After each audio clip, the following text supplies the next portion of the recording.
한양대학교 국문과 교수인 정민 박사가 조선 지식인의 내면 일기라는 소제목이 붙여진 미쳐야 미친다 라는 책을 썼습니다. 우리도 알고 있듯이 불광불급이라는 제목이지요. 그는 머리말에서 이렇게 썼더라고요. 세상에 미치지 않고 이룰 수 있는 큰 일이란 없다. 학문도 예술도 사랑도 몰두하는 속에서만 성취를 이룰 수 있다. 한 시대를 열광하게 하는 지적, 예술적 성취 속에는 스스로도 제어하지 못하는 광기와 열정이 깔려있다. 이렇게 말했습니다. 요약하면 그렇습니다. 한 번은 미쳤다는 소리를 들어야 그 분야에서 1인자가 된다는 말씀이지요. 그는 책 내용에서 이렇게 썼더라고요. 절망 속에서 성실과 노력으로 자신의 세계를 세워 올린 노력가들, 삶이 곧 예술이 되고 예술이 그 자체로 삶이었던 예술가들, 스스로를 극한으로 몰아세워 한 시대의 풍미했던 사람들과 만나면서 나를 비춰보는 일은 본받을 만한 사표도 없고 뚜렷한 지향도 없이 스산하기 짝이 없는 이 시대를 건너가는데 작은 위로와 힘이 될 수 있을 것입니다. 네. 그래서 오늘 우리 자신에게 이렇게 한번 물어보고 싶은 겁니다. 우리들은 무엇에 미쳐 있습니까? 소위 말해서 우리들이 시간 가는 줄 모르고 피곤하지도 않는 일이 무엇입니까? 그 일은 우리에게 어떤 의미를 가지고 있습니까? 이런 서두의 말씀을 여러분들과 함께 나누면서 오늘 성경에서 읽은 갈렙이라는 사람을 좀 살펴보고자 합니다. 이 사람 대단한 사람입니다. 출애굽해서 홍해를 건넌 출애굽 1세대가 이집트에서 나온 사람들이죠. 이 출애굽 1세대가 장정만 60만 명입니다. 그러면 그때의 아이들을 굉장히 많이 낳았다고 되어 있었어요. 출애굽 1장 2장을 보면은 이스라엘 유대인들, 그러니까 그때는 유대인들이라고 하지 않고 히브리인들이라고 그랬죠. 그러니까 막 아이들을 너무 많이 낳아가지고 인구가 기하급수적으로 늘어나니까 남자아이를 낳으면은 강물에 뛰어보내라 이렇게 지금 파라오가 명령을 내렸던 거 아니겠습니까? 그래서 모세가 이제 강물에 떠내려가다가 이집트의 공주에게 발견이 되어가지고 지금 모세가 구원사에게 쓰임을 받았는데, 근데 장정만 60만이라고 했으면요, 좋기 전체 인구로 보면 300만을 충분히 상회할 수 있는 그런 인구, 최소로 봐도요. 그런 인구가 됩니다. 근데요, 모세와 아론을 포함해서 모두 광야에서 죽었습니다. 단 2사람, 여호수아와 갈렙만 가나안 땅에 들어가는 걸 허락받았거든요. 그 중에 한 사람, 그 2사람 중에 한 사람이 갈렙인 겁니다. 그 배경에는 민수기 13장에 가나안 땅 정탐 사건이 있었습니다. 이스라엘 백성들은 이집트를 나온 지 1년 3개월 만에 가나안 땅 근처 가데스 바네아라는 곳에 도착합니다. 그곳에서 모세는 백성들의 요구에 따라서 이스라엘의 12지파의 대표자들을 가나안 땅으로 정탐꾼으로 파견했습니다. 그들은 40일 동안 가나안 땅을 구석구석 다녔습니다. 그러면서 정탐 활동을 하고 돌아와서 이스라엘 백성들 전체 앞에서 정탐 보고를 했습니다. 그들은 그 땅의 과일을 직접 가지고 와서 백성들에게 보이면서 과연 가나안 땅은 젖과 꿀이 흐르는 살기 좋은 땅이었다 이렇게 보고합니다.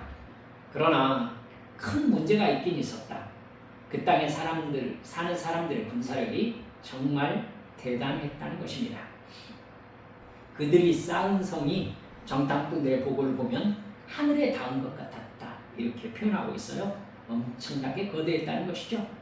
아마 노예 출신이었던 출애굽 1세대는 그런 성을 본 적이 없었을 것입니다. 또한 거기에서 안악자손을 보았다고 얘기를 해요. 안악자손은 고대의 거인족으로 알려진 민족입니다. 그들을 보고 우리 자신을 보니까 우리 스스로 우리를 보기에 메뚜기처럼 여겨졌다. 그들이 우리를 보기에 메뚜기만 하구나 라고 생각할 만큼 그들은 거대했다 이렇게 보고하면서 우리는 그 땅을 정복할 수 없다 이렇게 말했습니다. 여러분 골리앗이 그 거인족의 후예입니다. 근데 키가 이집트 큐빗으로 얘기하면은 3m가 넘습니다. 이집트 큐빗은 50cm로 보거든요. 이 큐빗이 팔꿈치에서 중지 끝까지를 큐빗이라고 얘기하는데 이걸 이집트 큐빗 혹은 왕실 큐빗은 50cm로 봅니다. 근데 6큐빗 반이었거든요. 그러면 5, 6, 30 그러면 3m가 넘는다는 얘기죠. 골리앗이. 여러분 골리앗은 사실 말해서 가장 큰 거인족과 비교하면은 작은 편이에요. 성경에서 가장 큰 거인족으로 언급된 사람이 누구냐면 바산 왕 옥입니다. 바산 왕 옥. 이제 모세가 쭉 이렇게 가나안 땅 들어오면서 요단 동편을 점령할 때 마지막으로 점령했던 곳이 바산 왕 옥의 땅이거든요. 근데 바산 왕 옥의 철침대가 4.2m입니다. 침대가. 그러니까 옥의 키는 4m쯤 되었을 것이라고 충분히 예상할 수가 있습니다. 여러분 정탐꾼들의 눈에 아낙 족속들은 어마어마하게 크게 보였다는 얘기입니다. 이런 보고를 들은 백성들은 크게 낙심합니다. 여러분 제 키가 그렇게 크지 않습니다만은 여러분 한 170, 80으로 보십시다. 평균 키를. 그럼 3m 이상 나간다라고 볼 때 2배 정도로 보였을 거 아니겠습니까? 와. 보고를 들은 이스라엘의 공포심은 군중 속으로 아주 빠르게 전파되었습니다. 민수기 14장 2절을 보니까 온 회중이 소리를 높여 부르짖으며 백성이 밤새도록 통곡하였다 기록되어 있습니다. 그들은 모세와 아론을 원망하면서 차라리 이집트에서 노예로 죽었거나 광야에서 죽었더라면 좋았을 것을 어찌하여 여호와는 우리를 이 땅에서 칼에 맞아 죽게 하시는가 이러면서 우리 차라리 이집트로 돌아가자 이렇게 얘기합니다. 그러자 정탐꾼들 12명 중에서 에브라임 지파의 대표가 여호수아였고 유다 지파의 대표가 갈렙이었거든요. 이 두 사람이 옷을 찢으면서 백성들 가운데로 뛰어듭니다. 우리들이 정탐한 땅은 하나님이 우리에게 주시기로 한 땅이다. 그 땅을 주실 분은 하나님이시다. 그러므로 우리들은 그 앞으로 나아가기만 하면 된다. 그들이 비록 우리 눈에는 강하게 보일지 모르지만 우리의 먹이일 뿐이다. 하나님이 주신다고 한 약속만 기억하면 된다. 우리는 믿음을 강조하면서 뛰어들거든요. 그러나 낙심한 이스라엘 백성들은 여호수아와 갈렙을 향해서 돌을 들어 쳐 죽이려고 했어요. 하나님은 이 일로 많이 노하십니다. 그리고 가나안 땅을 주시기로 약속하신 하나님의 약속을 믿지 않고 이집트로 돌아가자고 말한 출애굽 1세대들은 광야에서 모두 죽게 하시겠다 말씀하십니다. 가나안 땅, 즉 하나님의 나라는 하나님의 백성들, 하나님을 믿고 하나님을 섬기는 믿음의 세대만 들어갈 수 있다라고 하나님이 정하신 법이었기 때문이지요. 믿음 없는 출애굽 1세대들이 가나안 땅에 들어가는 것을 하나님이 허락하지 않으시겠다는 겁니다. 여러분 잠깐 짚고 넘어갈까요? 천국은 확실한 믿음이 있는 사람만 들어갑니다. 그 확률이 무려 60만 분의 1이라고 할지라도 아멘 깨달으셔야 합니다. 천국은 대충 뭉개가지고 들어갈 수 있는 곳이 아니에요. 절대 아닙니다. 저는 이렇게 작은 교회 목사지만 저는 이 부분에 대해서는 한치로 양보하고 싶은 생각이 없습니다. 반드시 믿어야 하고 그 믿음은 나의 거듭남의 경험을 포함해야 합니다. 그렇지 않으면은 우리는 절대 천국을 볼 수 없습니다. 예수님께서 물과 성령으로 거듭나지 않으면 하나님 나라를 볼 수 없느니라 예수님이 말씀하셨어요. 여기에는 타협할 여지가 한치도 없어요. 한치도 없습니다. 그러니까 우리 믿음의 성도들은 정신 차리고, 설마 이 많은 사람들이 다 지옥 가겠어? 여러분, 출애굽 1세대는 장정만 60만 명이었지만 단 2사람만 들어갔습니다. 단 2사람만. 이 확률도 하나님은 절대 양보하지 않으십니다. 하나님의 나라는 믿음이 없이는 절대 들어갈 수가 없어요. 그래서 이스라엘 백성들은 그로부터 38년 동안 총 40년을 광야에서 헤매게 됩니다. 출애굽 1세대가 모두 다 죽을 때까지였죠. 그러나 그 중에 여호수아와 갈렙만은 하나님을 믿었으므로 가나안 땅에 들어가는 것을 허락받았다, 이렇게 나옵니다. 그때 갈렙의 나이가 약 40살 정도 된 것 같습니다. 마침내 광야의 그 40년이 지나고 출애굽 1세대들은 모두 죽습니다. 그리고 출애굽 2세대들이 광야에서 태어난 사람들이죠. 그리고 홍해를 건널 때 성인이 안 되었던 아이들, 그 출애굽 2세대들이 요단강을 건너서 이제 가나안 땅을 들어가게 됩니다. 이스라엘은 하나님의 도우심으로 파죽지세로 가나안 땅을 점령하지요. 몇 년 전쟁의 결과 요단강 동쪽을 완전히 점령했고, 요단강 건너편의 땅도 상당히 많은 부분을 점령합니다. 이제 각 지파별로 점령지를 나누어주고 남아있는 땅에서 전쟁을 완수해야 되는 이제 남은 전쟁의 시기가 되었습니다. 이때에 갈렙이라는 사람이 다시 등장해요. 그의 나이가 여러분 40살에 가데스 바네아에서 하나님의 명령을 따라 정탐을 다녀왔고, 40년 동안 광야 생활을 했고, 이제 한 5년 정도 정복전쟁을 한 거예요. 그래서 자기가 지금 85세다 이렇게 이야기합니다. 여전히 유다지파의 수장입니다. 생각해보면 여호수아와 함께 홍해를 건넌 사람으로서 요단강을 건넌 유일한 사람이지요. 예, 이제 모든 이스라엘 백성들이 여호수아와 갈렙보다 나이가 어립니다. 다 죽었습니다. 이제 여호수아와 갈렙 원로의 나이가 되었습니다. 이제 지위가 또 무게가 이스라엘에서 가장 비중 있는 사람이 되었죠. 평안한 노후를 보낼 자격을 가지고 있는 사람입니다. 근데 그때 갈렙이 여호수아에게 놀라운 요청을 해요. 갈렙은 45년 전 가데스 바네아에서 가나안 땅을 정탐하고 보고하던 비극적인 일을 여호수아에게 상기시킵니다. 그때 나와 당신 여호수아만 가나안 땅을 하나님이 주셨으니 틀림없이 정복할 수 있다고 말했지 않습니까? 그 일로 하나님은 모세를 통하여 내가 밟는 땅을 영원히 너와 네 후손이 차지하게 될 것이라고 저에게 약속해 주셨습니다. 이제 그 약속대로 나에게 이 헤브론 산지를 분배해 주십시오. 이렇게 얘기한 거예요. 여러분, 사실 충격적인 말이었습니다. 헤브론 산지가 어떤 곳입니까? 정탐꾼들이 자기 스스로를 메뚜기처럼 보이게 했던 어마어마한 성과 대단한 군사력과 거인들이 사는 곳, 아낙 족속들이 사는 땅이 바로 헤브론 산지입니다. 갈렙은 12절에서 이렇게 말하죠. 그날에 여호와께서 말씀하신 이 산지를 지금 내게 주소서.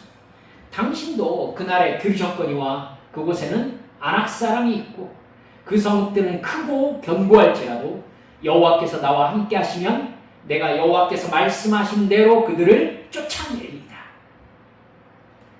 지금 갈렙은요, 오랫동안 무려 45년 동안 마음먹었던 것을 여호수아에게 말하고 있는 거예요. 갈렙은 이스라엘 백성들을 절망에 빠뜨린 아낙 족속들을 물리치는 것을 자기 사명이라고 생각하고 있어요. 갈렙은 45년 전 그 순간에 자기 동족 백성들, 이스라엘 백성들의 울부짖음을 똑똑히 기억하고 있습니다. 그들은 절망해가지고 무엇이라고 말했습니까? 차라리 이집트에서 노예로 살다가 죽었으면 좋았을 것을 광야에서 오는 도중에 죽었으면 좋았을 것을 이렇게 울부짖었어요. 자신이 그 공포와 낙심, 절망감에 몸부림치고 있는 사람들 사이에 옷을 찢으면서 뛰어들었지 않습니까? 그 일이 45년 전 일입니다. 아니다. 저 땅은 하나님이 우리에게 선물하시겠다고 한 땅이다. 우리가 아니라 여호와께서 싸우실 것이다. 우리는 하나님만 믿고 나아가기만 하면 된다. 그들이 아무리 강하다 한들 하나님을 이기겠는가? 이렇게 소리치면서 뛰어들었지만 자칫 돌에 맞아 죽을 뻔했던 그 아픈 기억을 갈렙이 한시도 잊지 않고 있었던 것입니다.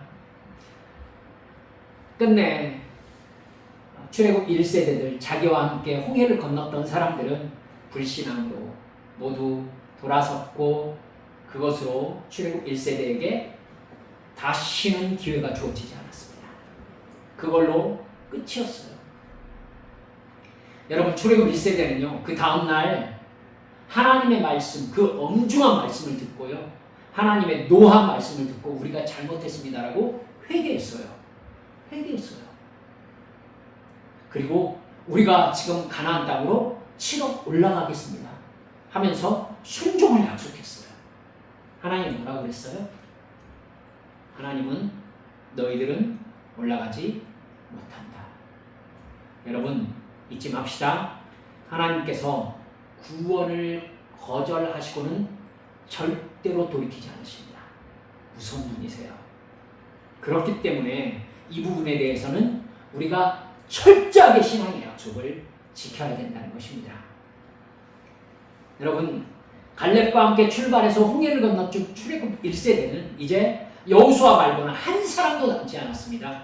자기 곁에 있는 사람들은 모두 다 자기보다 이제 어립니다. 세월이 45년이 지났습니다. 근데 갈렙은 그때의 상황과 자기의 신앙 고백을 잊을 수가 없었습니다. 아낙 족속들을 하나님이 쫓아내고 이기게 해주실 것이라고 소리쳤던 그 말을 갈렙이 내가 책임지리라 라고 작정하고 있는 것입니다. 그는 자기 곁에 있는 어린 출애굽 2세대들에게 그때 내가 했던 믿음의 선포를 내가 증명해 보이고 말겠다고 칼을 갈고 있었던 것입니다. 그리고 드디어 그때가 되었다고 생각하고 그 아낙 족속이 살고 있는 헤브론 산지를 자기에게 달라고 요청하고 있는 거예요. 그 사명을 완수하기 위해서 지금까지 자기가 살아있다는 것입니다. 여러분, 그러고 보니까 갈렙이 말하는 거 한번 보세요. 오늘 내가 비록 85세지만 모세가 나를 가나안 땅의 정탐꾼으로 보낼 때와 같이 강건해서 힘이 있고 아직도 전쟁에 참여할 수 있는 몸을 유지하고 있습니다. 이렇게 얘기하는 겁니다. 여러분, 갈렙의 혹이라고 말하시면 안 돼요. 물론 하나님께서 갈렙의 믿음과 사명의식에 복을 주셔서 건강하게 해주셨겠지요. 하지만 제가 생각하기에는요, 틀림없이 갈렙은 헬스를 엄청 했을 것입니다. 자기 몸을 평소에 가꾸고 전쟁을 지휘할 수 있을 만한 무예 수련을 게을리하지 않았을 것입니다. 85세가 될 때까지요.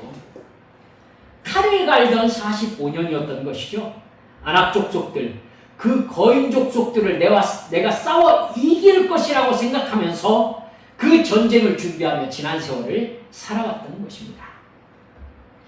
갈렙의 몸 상태 여러분 생각해 보세요.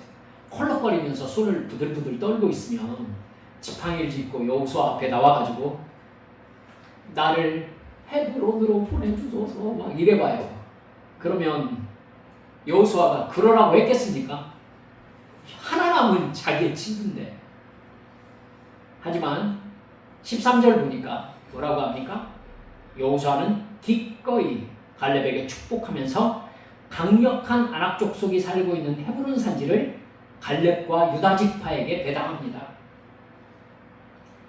헤브론은 여러분 보세요. 아낙 좌손 거인들 중 가장 큰 사람들이 살고 있는 성이었더라 이렇게 기록되어 있죠. 제가 생각할 때 너무 오버라고 생각하지 않는데요. 키가 4m 가까이 되지 않았을까? 저는 진짜 그렇게 생각합니다.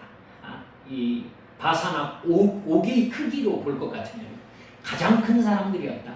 거인족 중에서도 가장 큰 사람들.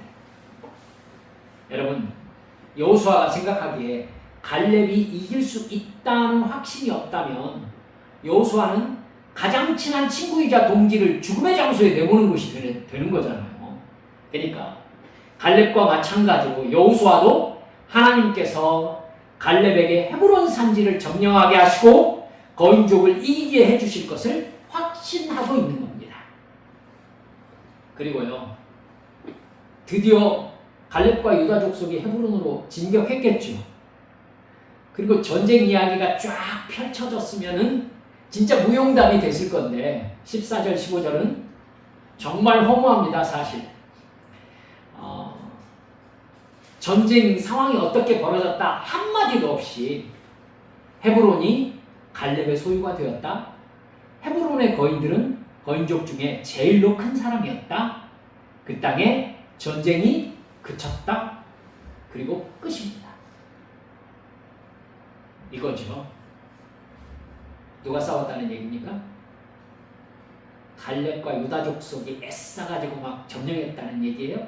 하나님이 싸우셨다는 것이죠. 문제는 갈렙이 맨 처음에 이스라엘 백성들 앞에 옷을 찢으며 진격하며 얘기했듯이 문제는 군사력의 문제가 아니라 믿음의 문제다. 이걸 갈렙은 증명했던 것입니다. 내가 여호와의 전쟁을 싸우겠습니다. 이 전쟁은 하나님께 속한 것임을 내가 바로 증명하겠습니다. 하나님께서 이 땅을 나에게 주시겠다고 약속하셨음을 전 믿습니다. 이러면서 전쟁에 뛰어들었을 때 거대한 성읍이든지 거대한 안악자손 거인이든지 싸움거리도 되지 않았다는 것입니다. 갈렙이 나아가자 그냥 그 땅에 전쟁이 그쳤다는 것입니다. 이게 갈렙의 믿음 관리고 몸 관리고 영혼 관리고 관계 관리인 거예요. 그럼 평생을 하나님이 누구신지 내가 출애굽 2세대에게 증명해 보이겠다는 믿음과 열정으로 산 사람입니다.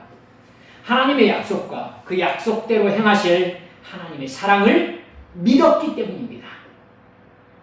그의 인생은 온전히 거기에 포인트가 맞춰져 있었습니다.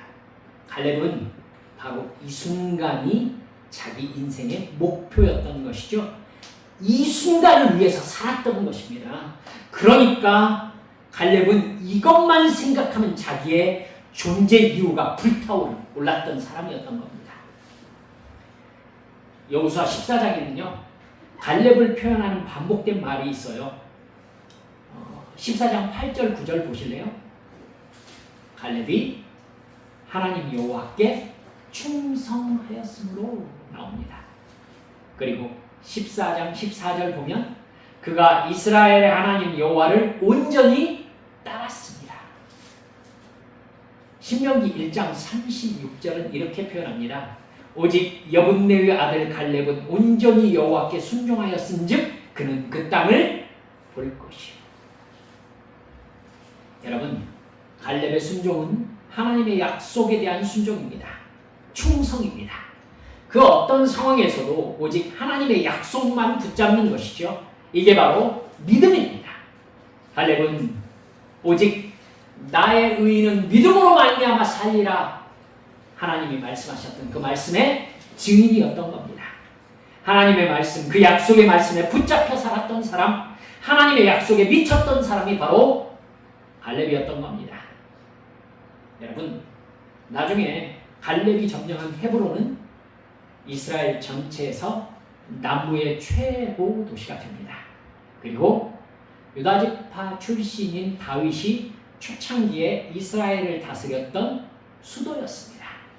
또한 이스라엘 전체의 수도였던 예루살렘도 갈렙이 점령한 유다지파의 영토 안에 있는 성입니다. 갈렙의 열정과 믿음과 순종이 이런 믿음의 유산을 후손들에게 남겨주었던 것입니다. 말씀을 정리합니다. 우리에게 갈렙과 같은 믿음과 열정이 있습니까? 갈렙의 열정은 사명을 낳았고 그 사명으로 인해서 그는 철저한 몸 관리, 마음 관리, 믿음 관리를 하면서 살 수 있었습니다. 그는 여호와께서 나와 함께 하시면 여호와께서 말씀하신 대로 내가 그들을 쫓아낼 것입니다 라고 확실하게 믿고 확실하게 고백합니다.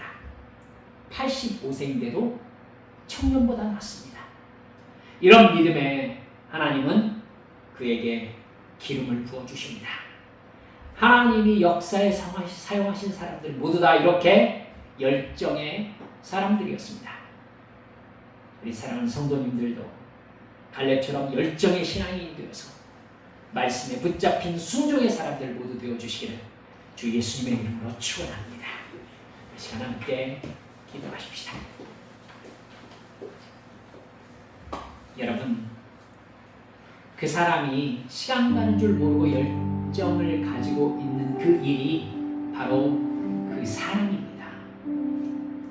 내가 시간 가는 줄 모르고 열심을 품고 있는 그 일이 무엇입니까? 이게 나다 라고 드러낼 만한 일이 무엇입니까? 사랑하는 여러분들, 이 시간 기도하면서 주여, 제가 그렇게 주님을 사랑할 수 있게 해주십시오. 주님께서 내게 주신 약속, 내가 끝까지 붙잡고 기도하며 우리 주님께서 주신 약속대로 주님의 말씀 따라 살아갈 수 있는 믿음 주시라고 시간 주님 앞에 함께 통성으로 기도하시겠습니다. 기도합니다. 하나님 아버지, 저희에게